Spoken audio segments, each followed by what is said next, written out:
તો આજે આપણે જોવાના છીએ કે ક્લાસ 10th પેપર કેવી રીતના લખવું. 80 માર્કનું પેપર આપણે ક્લાસ 10થમાં કેવી રીતના લખી શકીએ, આપણે એમાં આજે માસ્ટરી કરવાના છીએ.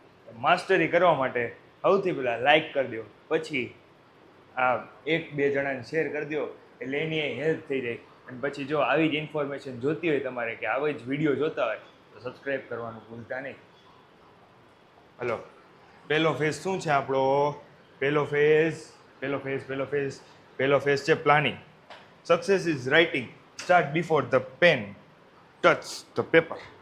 એટલે સક્સેસ ચાલુ થઈ જાય છે ક્યારથી? જ્યારે પેન પેપરને અડે છે. શું મસ્તીનું કીધું છે! આ જ્યારે પેન છે, જ્યારે આ પેપરને અડે, આ બોર્ડ છે તોય આ પેપરને અડે ત્યારથી જ એની પહેલાંથી જ સક્સેસ ચાલુ થઈ જાય છે એવું કહેવામાં આવ્યું છે. શું છે? The golden 15 minute rule. હવે આપણે ગોલ્ડન 15 મિનિટ રૂલ જોવાના છીએ. ગોલ્ડન 15 મિનિટ રૂલમાં શું છે, કેવી રીતના છે, કેમ છે? Scanning the section. પહેલાં બધાય સેક્શન જોઈ લેવાના કે કેવા સેક્શન છે, હાર્ડ છે, ઇઝી છે.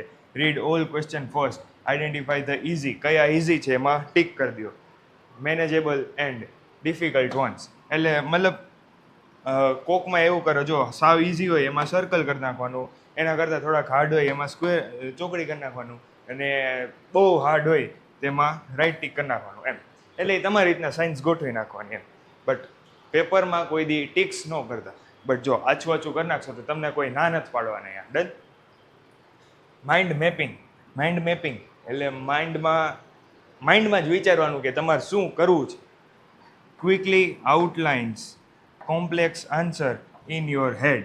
એટલે જો ફટાફટ છે ને આઉટલાઇન બનાવી નાખવાની કે પહેલાં હું કયો સેક્શન લખીશ, એ સેક્શનનો કયો ક્વેશ્ચન લખીશ, એ ક્વેશ્ચનમાં શું લખીશ, કેટલા પોઈન્ટ લખીશ, કયા એક્ઝામ્પલ લખીશ, સાયન્સ હોય તો કયા એક્ઝામ્પલ લખીશ, મેથ્સ હોય તો કયા શું કે મતલબ તમે સમજી ગયા ને. ડન. ફોર્મ્યુલા હા, જો મેથ્સ હોય તો કયા ફોર્મ્યુલા લખીશ, સોરી. Decoding directive keywords. એટલે ડાયરેક્ટ જેમ કે ઇંગ્લિશ છે તો એમાં લેન્ચોવાળું જે ફર્સ્ટ ચેપ્ટર છે એમાં આઈવરી પૂછી હોય તો એમાં તમે શું લખો તો કે આઈવરીમાં શું લખો તો કે શું છે, શું આઈવરીમાં. લેન્ચોએ પ્રિડિક્ટ કર્યો હતો કે રેઇન આવશે, બટ આવ્યો શું? હેલસ્ટોર્મ. તો એ એની આઈવરી છે. તો હેલસ્ટોર્મ જે છે એ શું છે તો કે કીવર્ડ છે. કોનો? તો કે ક્વેશ્ચનનો. શું પ્રિડિક્ટ કર્યું હતું લેન્ચોએ એવું પૂછે તો એનો કીવર્ડ શું છે? હેલસ્ટોર્મ. પછી શું છે? Explanation, compare, discuss, definition. આ 4 વસ્તુ બહુ વધારે યાદ રાખવી પડશે. 4 વસ્તુ બહુ ઇમ્પોર્ટન્ટ છે. જો એક્સપ્લેનેશનમાં શું છે? Provide causes, consequences or mechanism to go deep. અને એવી રીતના જ આ 4 જે છે એની બધાની અલગ અલગ હાઇલાઇટ્સ હોય. તમે કેમ ઇન્સ્ટાગ્રામમાં હાઇલાઇટ્સ મૂકો, બસ ક્વેશ્ચન આન્સરની એવી રીતના જ હાઇલાઇટ્સ હોય. પછી સ્ટેપ 2 શું છે? સ્ટેપ 2 છે phase 2 structuring. How to organize your મતલબ મેક્સિમમ ક્લિયરિટી કેવી રીતના કરવી કે ક્યાં માર્ક્સ વધારે સ્કોર કરવા. તો જો ઇન્ટ્રોડક્શન, બોડી પોઈન્ટ્સ ને કન્ક્લુઝન આવી રીતના ચાલુ કરવાનું થશે. આપણે સૌથી પહેલાં ઇન્ટ્રોડક્શન, પછી બોડી પોઈન્ટ્સ અને પછી કન્ક્લુઝન. ઇન્ટ્રોડક્શન લખશું એટલે પેલો 1 માર્ક પાકો. 4 માર્કનો ક્વેશ્ચન છે તો પહેલાં ઇન્ટ્રોડક્શન લખશું એટલે 1 માર્ક પાકો, આના 2 માર્ક પાકા, અને આનો 0.5 માર્ક, અને આ 2.5 માર્ક. આવી રીતના માર્ક્સ ડિવાઈડ થતા હોય આખામાં. પછી શું છે તો કે presentation is half the battle. એટલે જો પ્રેઝન્ટેશન છે, જેટલું સારું પ્રેઝન્ટેશન કરશો ને ત્યાં જ તમારો જે સામેવાળો જે ચેકર હશે ને પીગલાઈ જશે. શું થશે? પીગલાઈ જશે. પીગલાઈ જશે એટલે શું થશે? માર્ક્સ આપતો જાય, ના આ સાચું છે, આ સાચું છે, આ સાચું છે, સાચું. એવી રીતના જેટલું સાચું લખશો ને, સાચું લખવાનું પ્લસ પ્રેઝન્ટેશન આપવાનું પ્લસ ગેપ મૂકવાનો, આ બધી વસ્તુ બહુ મહત્ત્વની છે. તો પ્રેઝન્ટેશનમાં શું કે તો સૌથી પહેલાં હવે હેન્ડરાઇટિંગ તમારા સારા હોવા જોઈએ. પછી છે હાઇલાઇટિંગ, હાઇલાઇટિંગ બોર્ડ્સમાં કરવાની હા નથી ને તમારા પેપરમાં કરવાની હા નહીં હોય તો શું કરવાનું, ડાર્ક પેન ને લાઇટ પેન હોય એનાથી નીચે અંડરલાઇન કરી નાખવાની. જેમ કે મેં આ કંઈક ક્વેશ્ચન લખ્યો, હવે જો આ વર્ડ આઈએમપી છે તો આના મેં ઉપર અંડરલાઇન કરી નાખી, પેન્સિલથી કરવાની અંડરલાઇન, એટલે શું એ કીવર્ડ દેખાય એમ. પછી શું છે માર્જિન્સ, આ એક ક્વેશ્ચન લખ્યો પછી અહીંયાથી મેં બીજો ક્વેશ્ચન ચાલુ કરી દીધો આમનો, એ ન સારું લાગે એટલે શું કરવાનું, વચ્ચે એક માર્જિન સ્કેલથી ડ્રો કરી નાખવાની, એટલે શું સારું લાગે, આપણે સારું જ લગાડવાનું છે સામેવાળા. ફાઇનલ આન્સર જેમ કે જો આ મેં આખો આન્સર લખ્યો, હવે એનો ફાઇનલ આન્સર શું છે, આનો ફાઇનલ આન્સર નીચે જે કન્ક્લુઝન હોય ને એને ફાઇનલ આન્સર કહેવાય.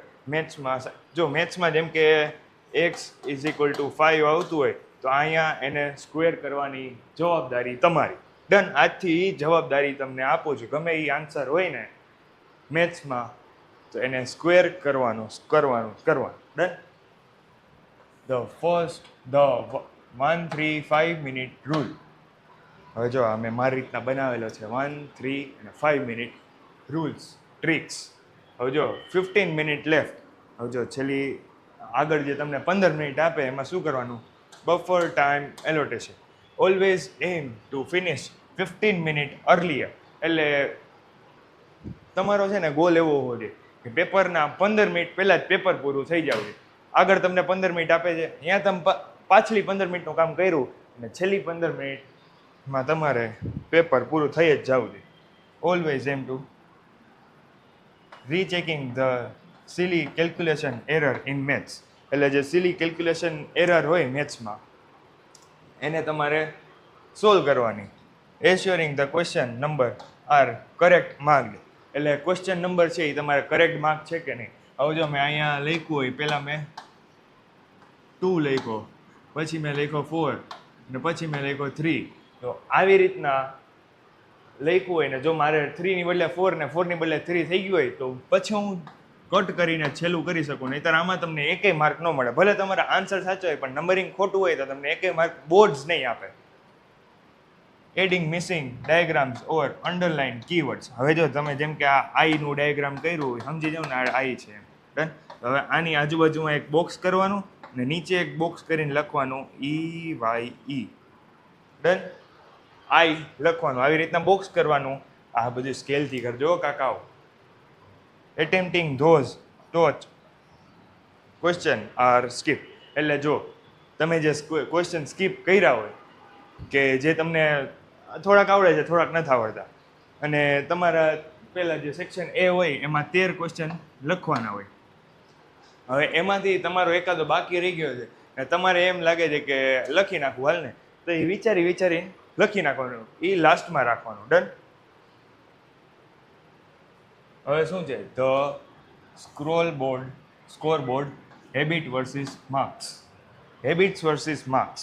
હવે જો એક્શન અને habits impact on score, Y it matter, 3 આપણી પાસે છે. Done. The writing in point wise format. હવે જો પોઈન્ટ વાઇઝ ફોર્મેટમાં તમે રાઇટ કરશો ને તો ઇમ્પેક્ટ ઇન સ્કોર કેવો થશે, તમારો સ્કોર વધશે. એટલે વાય ઇટ મેટર્સ. એટલે જો વાય ઇટ મેટર્સ, એક્ઝામિનર્સ હોય એને પોઈન્ટ વાઇઝ હોય તો મજા આવે વાંચવાની. તમે પેરેગ્રાફમાં ખીચડી બનાવી દો તો ન મજા આવે એમ વાંચવાની. વેફલિંગ ઓર સ્ટોરી રાઇટિંગ. હવે જો તમે એની બદલે મેં હમણાં કીધું એમ કે તમે પેરેગ્રાફ લખો કે તમે સ્ટોરી રાઇટિંગની જેમ લાંબુ રાખી રાખો તો એનો ઇમ્પેક્ટ કેવો રહે, ડિક્રીઝ, ઓછો થઈ જાય એનો ઇમ્પેક્ટ. હવે એને સામેવાળા એક્ઝામિનર હોય અને વાંચવું હોય ના ગમે. Drawing labelled diagram increase. એટલે તમારો સ્કોર કેવો થાય, ઇન્ક્રીઝ. તમારા માર્ક્સ કેવા થાય, ઇન્ક્રીઝ. લેબલ ડાયાગ્રામમાં તમારા માર્ક્સ ઇન્ક્રીઝ થાય. પ્રૂવ ડીપલી મતલબ ક્લિયરિટી વધારે મળે આમાં. Ignore word limit. એટલે વર્ડ લિમિટ છે ને એને ઇગ્નોર કરવાની. શું કામ? કારણ કે જો you loose time for high value question.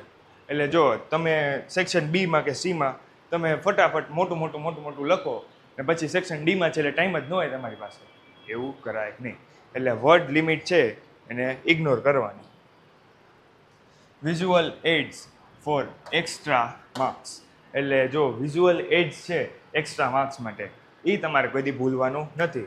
Think beyond text, એટલે ટેક્સ જે છે એની બિયોન્ડમાં થિંક કરવાનું. શું કામ? તો કે simple flow chart can explained a process better than 100 paragraph. જો ફ્લો ચાર્ટ છે, નાનોકડો જે ફ્લો ચાર્ટ છે એ એક્સપ્લેન કરે છે 100 પેરેગ્રાફને. પેરેગ્રાફ શું? 100 વર્ડ્સને. ડન? એટલે આનો તમે મિનિંગ સમજો. 100 વર્ડ્સ લખવા કરતાં એક ફ્લો ચાર્ટ બનાવો સારો. Science and geology, geography, always use pencil for diagram. Always use pencil for diagram, ભૂલતા નહીં. Use block letters for labelling. એટલે બ્લોક લેટર્સ એટલે જેમ કે જો આ વ્હીલ એન્ડ એક્સ લખ્યું હોય તો આના ઉપર આમ કરી નાખવાનું, block letters. Maths, show every logical step. Every logical step એટલે મેં પહેલાં અહીંયા ઇક્વેશન લખ્યું, એના પછી અહીંયા એનો એક્ઝિક્યુશન કર્યું, એવી રીતના આખે આખો છેલ્લે કરીને આન્સર લખીને બોક્સ કરવાનું. ડન? પછી શું છે, જો તમે બધા એમ બહુ કમેન્ટ કરો છો, બહુ એટલે બહુ, કે સર મને એ નથી ખબર પડતી કે કયા સેક્શનમાં કેટલો ટાઈમ દેવો મારે, કયા સેક્શનમાં કેટલો ટાઈમ આપવો મારે, કેવી રીતના આપવું, કેમ આપવું, કંઈક કરાવો સર, તમે કંઈક કહો. તો આપણે આજે એ કરવાના છીએ. તો જોઈ લઈએ આપણે. સેક્શન એમાં તમે 30 મિનિટ્સ આપો. 30 મિનિટ્સ મોર દેન ઇનફ. શું કામ? કારણ કે 15 મિનિટ તો પહેલાં તમને આપ્યો હોય રીડિંગ સેક્શનના, 15 મિનિટમાં જ આખે સોલ્વ થઈ જાય. પછી 10 મિનિટ છેલ્લી, મતલબ 10 મિનિટમાં પાછું, એટલે 25 મિનિટ આમાં થાય. 25 મિનિટ પછી આમાં 60 મિનિટ, આમાંય 60 મિનિટ લઈ લો તમે. પછી આનો જે કટ, આમાં નાખી દો. આમાં કેટલા? બસ. તો 3 સેક્શનમાં જો આ section A, section B, section C, 30, 60 અને 75. અને છેલ્લી જે 15 મિનિટ વધે એમાં રિવિઝન, તમારે પ્રેઝન્ટેશન, રિવિઝન એ બધું એમાં કરવાનું. Done? You go think this. Remember, claim mind. એટલે જો તમે જ્યારે એક્ઝામ દેવા જાઓ ને ત્યારે છે ને તમારો માઇન્ડ કામ રાખવાનું. કામ એટલે શાંતિ, એકદમ કોન્સન્ટ્રેશન. કોન્સન્ટ્રેશન તમે જેટલા એમ વિચારશો ને કે ના મારે આજે એક્ઝામ છે, મારે આજે એક્ઝામ છે, મારે શું થશે, કેવી રીતના કરવું, એમ છે ને તમારી એક્ઝામ વધારે ખરાબ જશે. એની કરતાં તમે ચોકલેટ ખાતા ખાતા એક્ઝામ દેવા જશો ને તમારી 100% એક્ઝામ મસ્તીની જશે. યાદ કરજો, જો તમે એક્ઝામ, બોર્ડની એક્ઝામ દેવા જાઓ ને ત્યારે તમે 1 નહીં 2 ચોકલેટ ખાજો. ડન? પણ જ્યારે તમે પાછા આવશો ને ત્યારે તમે મને યાદ કરશો, ના વીર સરે કીધું હતું, વીરભાઈએ કીધું હતું કે આવી રીતના એક્ઝામ દેવા જઈશ ને તો મારું પેપર સારું જશે. ડન? તો અહીંયા લગી આપણે રાખી. આ વિડીયો પૂરો. લાઈક, શેર, સબસ્ક્રાઈબ તમારી રીતના જોઈ લેજો. હું કંઈ વધારે નહીં કહું. Bye bye.